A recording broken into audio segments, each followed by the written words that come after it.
You're watching a special Dubai World Cup edition of the Hong Kong Racing Show. I'm Andrew Brown, joined by Alex Evers in Dubai as three Hong Kong horses, including Romantic Warrior, get ready to take on the world. Our special guest today is jockey Chantal Sutherland, who is also in Dubai, getting ready to partner Super Chow in the Golden Shaheen.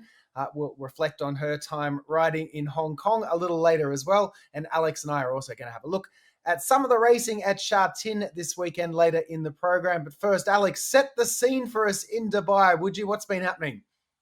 Oh, it's been a lovely week, and the Dubai Racing Club has been so kind and so great to me. My whole journey in the Middle East has been absolutely wonderful this season, whether it's Dubai or Saudi, Jebel Hada, Fashion Friday meet, or this Dubai World Cup meet. I cannot wait to get out there.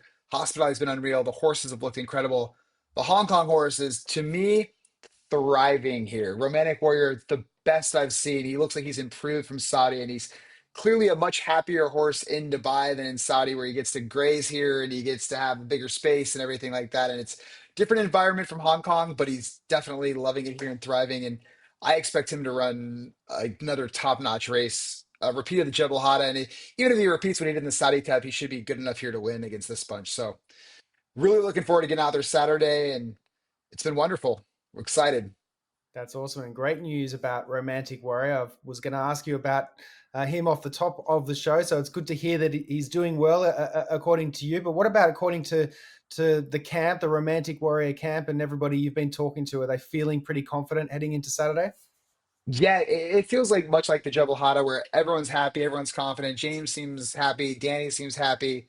Horses looked well. Gary Lau, track work rider, seems very, very happy and confident, and all signs are a go. And the trip, and just everything else, it should be another win for him. And I'd love to see James get a little redemption after the Saudi Cup and get a nice James McDonald celebration that we've seen in the past, where he can actually just let his emotions go. And I'm really, really, really looking forward to it. Well, and speaking of the Longines best jockey in the world, the Hong Kong Jockey Club media team have been out on site getting plenty of interviews for us during the week, and they caught up with James McDonald to get the latest on Romantic Warrior.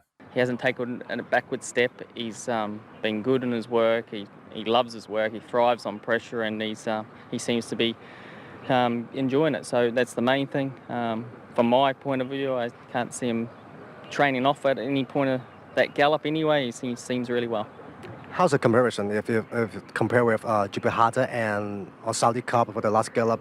Is there any difference? No, just as good anyway. He seems faultless to me. So, but he's a great horse. He always works well. He loves his work. He really enjoys going past the line with his ears pricked and everyone watching him. So he seems to thrive on that sort of pressure. And the stronger the work, the more he enjoys it.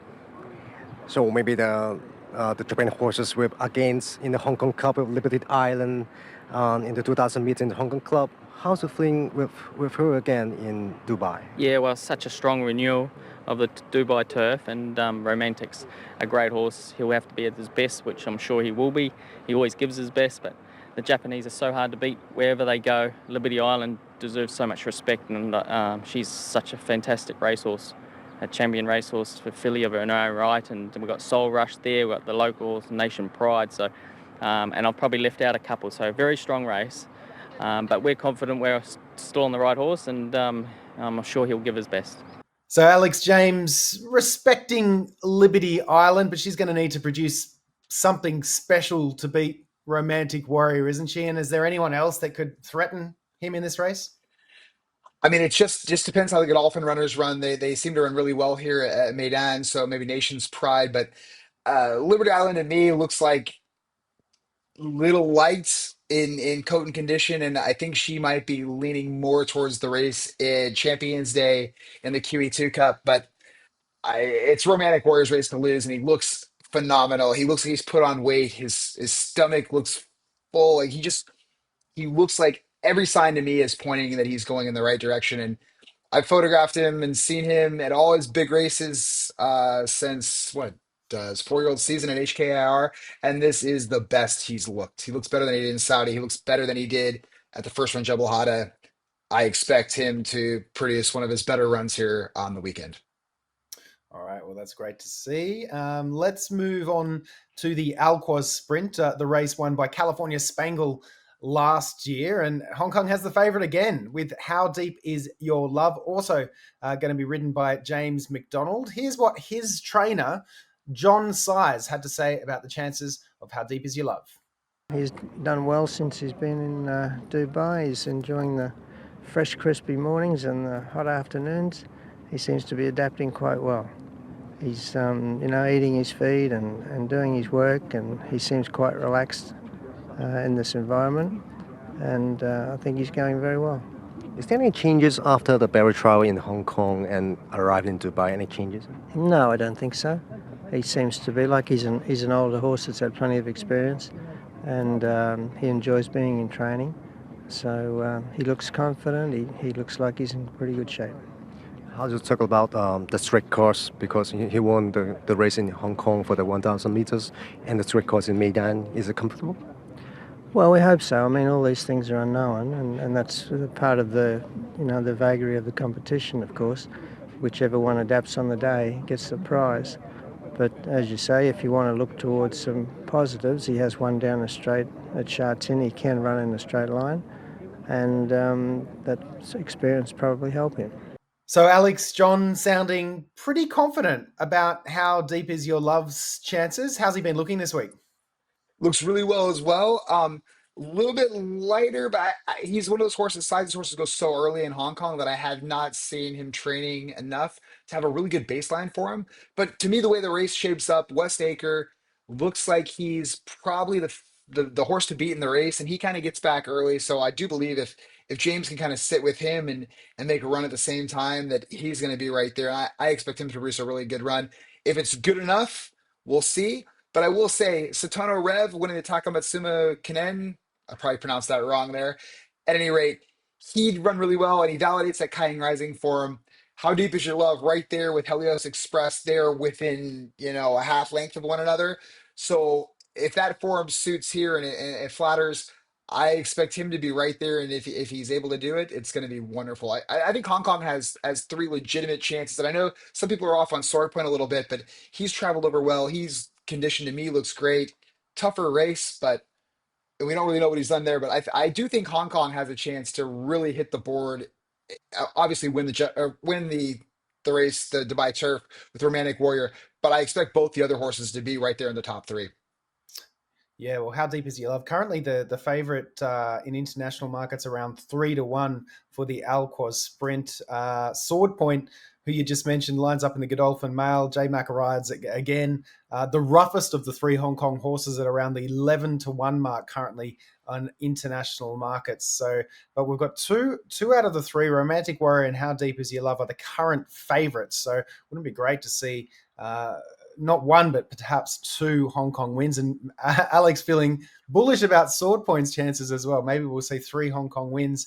Has to take on the American horse Raging Torrent in that race, the Godolphin Mile. All right, we've spoken about the three Hong Kong runners, Alex. What other races are you looking forward to? Of course, you're going to be looking forward to seeing your old mate Forever Young as well, I'm sure. Yeah, Forever Young. He's wonderful. He's looked great. He's been a fan favorite of everybody out of track work in the morning and everything. And wait, he's a heartbreaker to me. Like he broke my heart in the Kentucky Derby, just not quite getting up there, and then he broke my heart again in Saudi. So he owes me one. I, he's the best horse in the race by far. Barrier draws wonderful. Like we'll just see what he does out there. But the race I'm actually looking forward to, and if you're punting and here in Dubai, I can't have a bet. I might have my wife log into my account and try to get some action on this horse. But I am really looking forward to seeing Tuz. Either way, I'm looking forward to see him run against Straight No Chaser. And I do believe, like, in the American markets, right, they don't really follow Dubai racing and they don't really know kind of what this horse is. And with the thousands of owners on Dubai Racehorse, Straight No Chaser, who, by the way, has looked absolutely phenomenal here in Dubai. You look, he's improved from his Saudi run. But Tuz and Thad O'Shea know the course. They've run well here. They're tough to beat. And if he gets on that fence and he's got a bit better barrier from inside of Straight No Chaser, I could see him pulling an upset. And to me, it wouldn't be an upset, but I think in the American markets it would. So that's a race that if you're betting at home, I would kind of watch the odds and see if the massive amount of owners on Straight No Chaser, the My Racehorse. If he starts taking money and there's a bit of a difference in the market between those two, because I do think they're very, very close, I would not be afraid to make a sizable wager on Tiz. And if I can maybe get the wife to do it, I'm going to do it. Yeah, I'm really looking forward to that race as well. Tours and Straight No Chaser currently 7-4 equal favourites in international markets. So keep an eye on those markets on the weekend, and we'll see what happens there. But Tours the bet from Alex in that particular race. It's the Golden Shaheen, who also just happens to be in that race is jockey Chantal Sutherland. She'll be riding the Jorge Delgado trained Super Chow, who's currently around a fourth or fifth favourite at about 16-1. And she's our special guest on this week's show. I caught up with Chantel a little bit earlier to talk about Super Chow and her time riding in Hong Kong. Very pleased to welcome in a jockey who the locals nicknamed So Sin Tung when she was riding in Hong Kong. More on that later. I'm talking about Chantel Sutherland, who's currently riding in Dubai. Chantel, really good to see you. How are things? Very good. I am so in love with Dubai. It's a wonderful place to work and be and live, and I'm really excited and looking forward to the World Cup. Yeah, I bet you are. And it must be pretty amazing too, because you're only just back riding after such a long time out of the saddle with your broken arm. How tough has that road been back to get into the saddle for you, both physically and mentally? I would say physically it's been a challenge, and mentally it's been hard to accept, how long it's been and how long it took me to get back. And yeah, it's just heart-wrenching not to be able to do what you love and just waiting on your body to kind of recover and get to where you needed to be at this level. So yeah, it's been both physical and mentally tough. I bet it has been, but you've always had that perseverance and that fighting attitude, haven't you? So it's no surprise really to see you back, and no surprise to see you with a ride on one of the biggest international cards of the year as well. Of course, you just alluded to it, Dubai World Cup this weekend, and you've got a ride for trainer Jorge Delgado in the Group 1 Golden Shaheen on a horse you're very familiar with. How excited are you to be reconnected with Super Chow? Oh, I'm so excited, and I'm so grateful to George for giving me this opportunity, and also Bill and Paula Cosgrove, the owners. They've been just amazing owners to ride for, and I love Super Chow. We have this unique. He just runs for me, and it is going to be a tough race, but I know that George has done a really good job. The horse, I haven't been on him in almost like two years, so when I did get on him to breeze him, I couldn't get over his size and the size of his neck and the weight that he's put on and the power that he has now. I was on him at 2-3, and now he's 5-6, and it's amazing how good he looks and how strong, and he's just a different horse. I'm very proud of him. I'm happy for him, and I'm so excited to ride him. Yeah, that's awesome. You got a great record on him too. 5 from 6, 4 of those wins in stakes company. But as you mentioned, tough competition. You've drawn post 10 right between two of the favourites. Our audience, of course, very familiar with the Dan Blacker trained Breeders' Cup Sprint winner, Straight No Chaser. But what can you tell us about the defending champion, Toes, who's going to be on your outside? So Tuz is a pretty incredible horse. He's the thing about Tuz is that he can get the mile. So even if you go to put pressure on him, the only way to beat Tuz is probably to put pressure on him. But you're taking the risk that he'll soften you up. I don't have that kind of speed out of the gate like Tuz and probably Straight No Chaser. So I think my best bet is to just watch them up front and try and, run them down late in the stretch. I'm not going to be too far off it because my horse's style. But I'm not a closer. Like, I'm a presser, stalker, and also he can be a front runner as well. But I think in this scenario, Tuz is just so fast, and Straight No Chaser is pretty fast too. So it's going to be, I think it's going to be an exciting race to watch. I think they're going to go blistering up front. but whatever happens, my goal is, get in the gate, get out of the gate, get position, and then I know what Super Chow likes. He likes to be on the bridle, pulling me, and then when we hit that stretch, I know when I ask him, I'm positive he'll give me everything he's got. It's just, are we good enough to win? How's the race going to set? Like, how's it going to play out? You got to be in it to win it. I'm confident in him. I'm excited to be in the situation, and I think I have the best seat in the house. Yeah, for sure. Well, that's great. Well, let's hope you get a nice economical run behind those two favourites we mentioned, and they'll be setting that speed up front. And with any luck, you can come home strong. That'll be awesome to see. Yeah. I've got to ask you, Chantel, a few Hong Kong horses in Dubai, of course, and this is the Hong Kong racing show. Have you caught a glimpse of superstar romantic warrior? I have, and training well and looks good. We see him walk. We all have a path to walk to the track, and we see him a lot. So it looks good, and he's not like a Tuz where he's just this massive, magnificent, overpowering horse. He's just kind of average looking, but surprisingly and shockingly, he is some talented horse, and just what a good runner. I loved watching him run against Forever Young in the Saudi race. That was amazing to watch. I think it's going to be an amazing World Cup. Like, there's some amazing horses going to be running. Yeah, I absolutely agree. I think it's going to be a fantastic day of racing, and that race in Saudi was phenomenal. I think will be spoken about for a long time to come. Now, you, of course, created history at this race meet too, Chantel, becoming the first female jockey to ride in the Dubai World Cup when partnering Game On Dude for Bob Baffert back in 2012. You must have some great memories of that horse, do you, Chantel? I do. Game On Dude was just an amazing opportunity in my life and a great horse to be around. He brought me all over the world. I was honored and so proud to be the first woman to ride in Dubai. That was an amazing, magical time.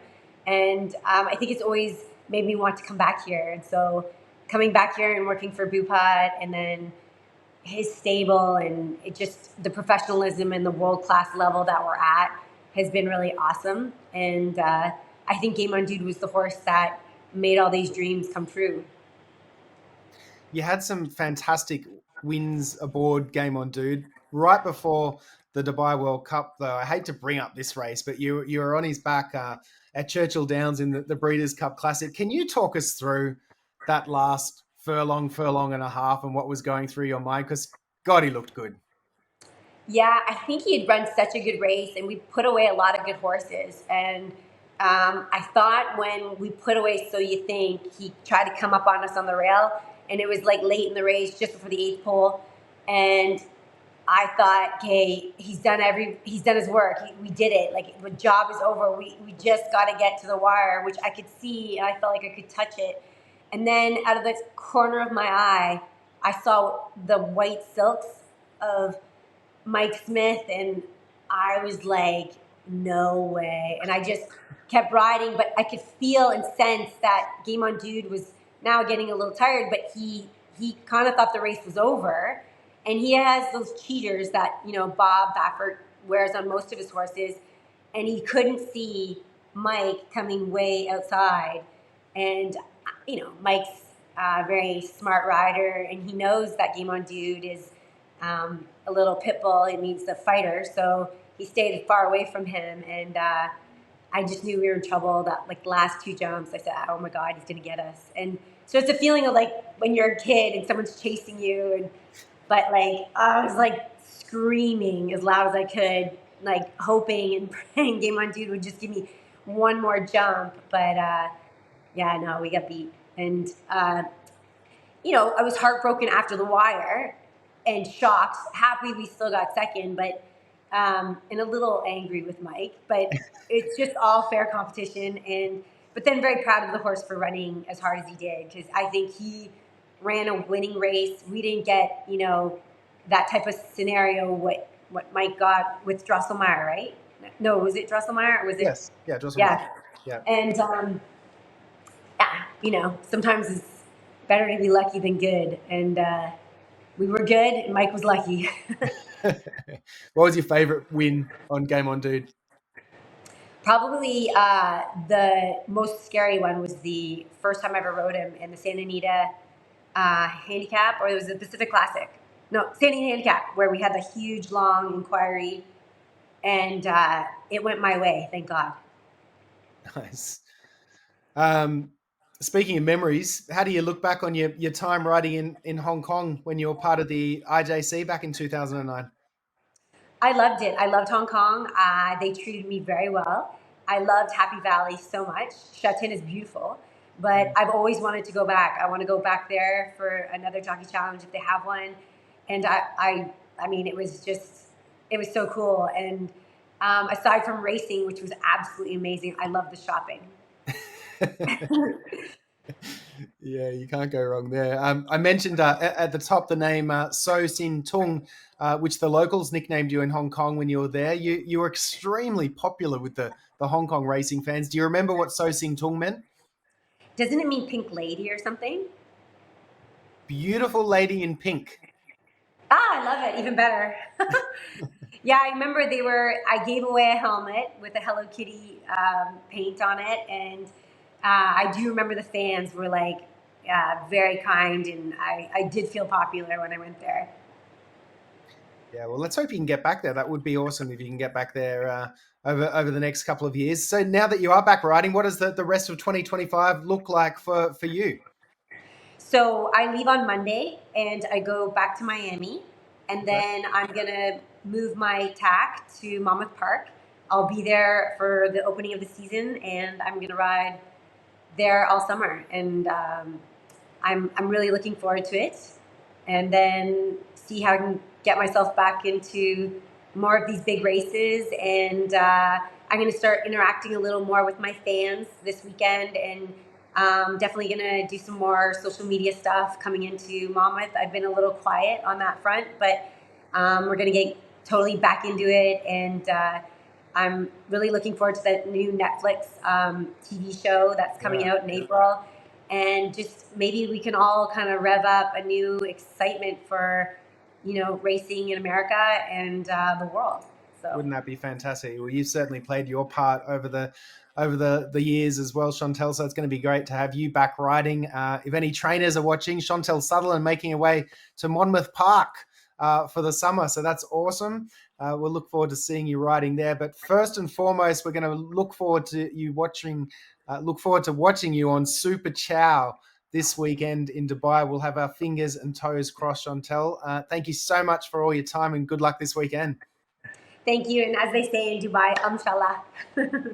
Great to catch up with Chantel as we welcome Alex back into the show. And Alex, Chantel on Super Chow. But interestingly, there's a half brother to Super Chow running in the same race. Yeah, residing in Japan, American stage with Yoshida Yagi as a half brother to Super Chow, which is kind of insane to think that you have two horses, same siblings, bloodline, getting to the same race in opposite parts of the world from where both reside. Kind of unique. I can't think of anything kind of close to that. Maybe the connection between Sierra Leone and Forever Young with the mothers being halves to each other, but it's kind of wild. So just another layer in the parfait that is the Dubai World Cup meet. Yeah, and just makes that race even more fascinating. Good luck to Straight No Chaser as well, and Dan Blacko, of course, training out of Santa Anita, California. Okay, the other race I should have probably just mentioned too is the UAE Derby with Kentucky Derby implications and Flood Zone. The Brad Cox trainer who won the Gotham is currently the favourite there too, and we'll run into a few Japanese contenders that are hopeful of making their way to Louisville on the first Saturday of May as well. But this is the Hong Kong racing show, so we better have a look at some Hong Kong racing on the weekend as well. On Saturday night, the feature race at Sha Tin is the Class 2 Faculty of Education Alumni Handicap, and number one, Helene Feeling, cutting back in trip to the mile after running third to Bundle Award over 9 furlongs last out.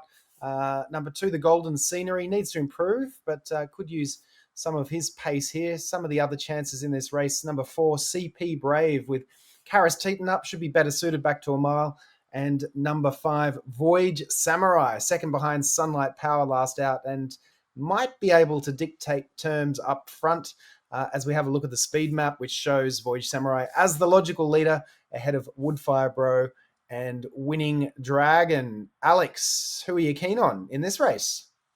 I've been on Voyage Samurai multiple times this season. I'm going to stick to him. I think just with the shorter field and the B+2 course, I think Derek can get him out to the front and maybe potentially stay on. He's not quite the class of Sunlight Power who beat him last time, but I do like him over Helene Feeling and Golden Scenery. What are you thinking about here, Andrew? Very similar numbers. I'm with you with Voyage Bubble. Post 6 should be able to lead and dictate. No Sunlight Power here, as you mentioned. And if Derek can get any comfortable fractions, I think he'll be too strong. Helene Feeling, so same exacta, gets my nod for second. And on the cutback for Helene Feeling, and CP Brave I've put in there for third as well. My best bet, Alex, comes up in the last race. It'll be number 9, Sky Jewelry. Oh, you got on the same one as me, eh? I was And going I to say the same thing as well. Is that right? Yeah, we Yeah, spoke about yeah. him with Brenton Abdullah a few weeks ago, and ran a good second last out from the John Size Bun. Looks to have plenty of talent. So we're both on Sky Jewelry as our best bets. Yeah, and it's interesting. I don't know what Hugh Bowman's low weight is, but 125 might seem light for him. Maybe it's not, but um, strong rider and look, we're picking John Size horses and Frankie Lure horses all over the place. Maybe the Dubai World Cup meet carries over into Sha Tin on Sunday, and we'll see. Starmax another interesting one in that race, but I'm more of a fan of Sky Jewelry there. Yeah, I'm excited to see Sky Jewelry go around. So what a massive weekend of racing. What a massive Saturday of racing. If you're watching in North America, we'll be up early watching the Dubai World Cup card. We've got 3 Hong Kong horses, Sword Point, How Deep Is Your Love, and the Champ, Romantic Warrior. And then a big night of racing Saturday night from Sha Tin with 10 races on the card. Alex, thank you as always for your time and all your valuable insights. We've been loving all your pictures and social media this week. Thank you. And last week, Kai Ying rising in the Cantonese. Kai Ying goes in, what a star. And I cannot wait to see him get back at Champions Day. And then potentially later in this season at the Everest, they're looking like the Jockey Club might buy a slot for him and do some sort of arbitrage with the racing in Australia to get some sprinters to come over. And can't wait for that. Always looking forward to this weekend, looking forward to the future. But Hong Kong racing right now, thriving, and we're happy to talk about it and cannot wait to get out here for Dubai World Cup meet. That's awesome. And maybe if we get commissioned for a season 2 of the Hong Kong Racing Show, hopefully Ben's watching this, we might do it from Royal Randwick for the Everest with Oh, Carnegie Racing. How about that? how good would that be? I've been waiting to go. I mean, I'll tell you what. I know it's a bit off topic, but Far Lap. I must have watched Far Lap 1,000 times when I was a kid, and I've loved Australian racing and never been over there. It's a bucket list place, and maybe another Hong Kong horse will take me around the world and take me to Australia with kayaking rising. It'd be a wonderful thing, and imagine that the Everest. Saudi Cup, Everest, Dubai World Cup meet. The Hong Kong horses are really showing what they are on the global stage, and it's really special. Absolutely, they are. We're covering it all on this show. American racing, Dubai racing, Hong Kong racing, Japan racing, Australian racing. It's all here on the Hong Kong Racing Show because the Hong Kong horses are just doing so well on the international stage. Alex, thank you for your time. Thank you for watching, and we'll see you next week on the Hong Kong Racing Show.